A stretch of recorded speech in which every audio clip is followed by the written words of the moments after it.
Give me a sip of that.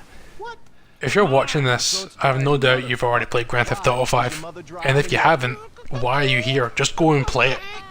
If you've been following the website, you already know I love this game, so that's no surprise. The point of this review is it worth going back to a second time, and have Rockstar done enough to justify that expense coming back? And I think they have.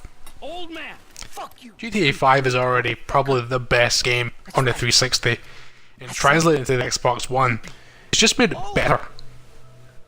Small details, small improvements, nothing drastic, it's still the same game, but the little improvements and the little additions they've made has made the game just feel that much better.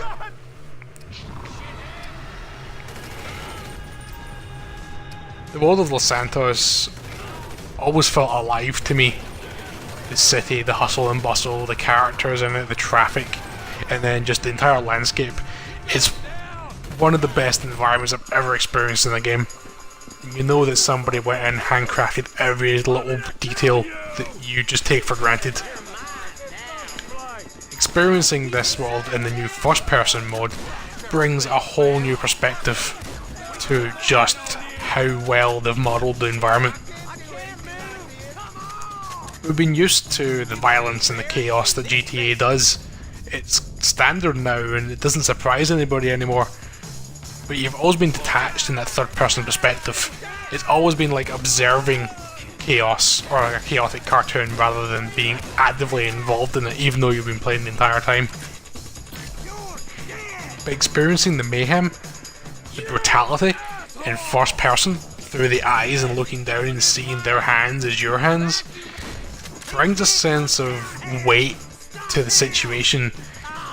And for the first time since GTA 3, you feel repulsed might not be the best word, but you definitely have a small recoil to the actions you do. You're still doing the same stuff as you did in third person, but just seeing it up close in such scrupulous detail,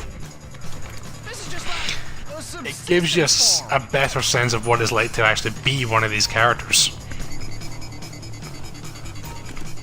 I wouldn't recommend playing the entire game, including the multiplayer, in first person. Is interesting as it is, and mechanically it's okay. They've done their best with customizable controls, and you can get around the single player game alright. Multiplayer are going to struggle a bit more, but third person is still better because of the improved control, the wider field of view, and the easier to adjust camera for aiming onto targets at range.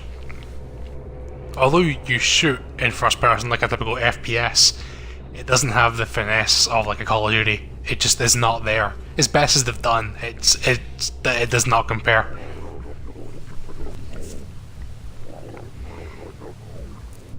Experiencing the multiplayer though, GTA Online, which now works out the box compared to last time, it's still a really engrossing multiplayer where you make your own gangster and you and your friends tour Los Santos and try to just make some paper and be the best thug that you can be. It's still a lot of fun, and they keep adding to it every single month. And now with Heist coming out, finally, we're going to get the game that they always promised. Having one of the best games, one of the best stories in the last generation, and maybe not the best multiplayer, but a very good multiplayer, all enraptured in this higher resolution game with beautiful lighting and great water effects and added foliage and new wildlife and better character models and animations.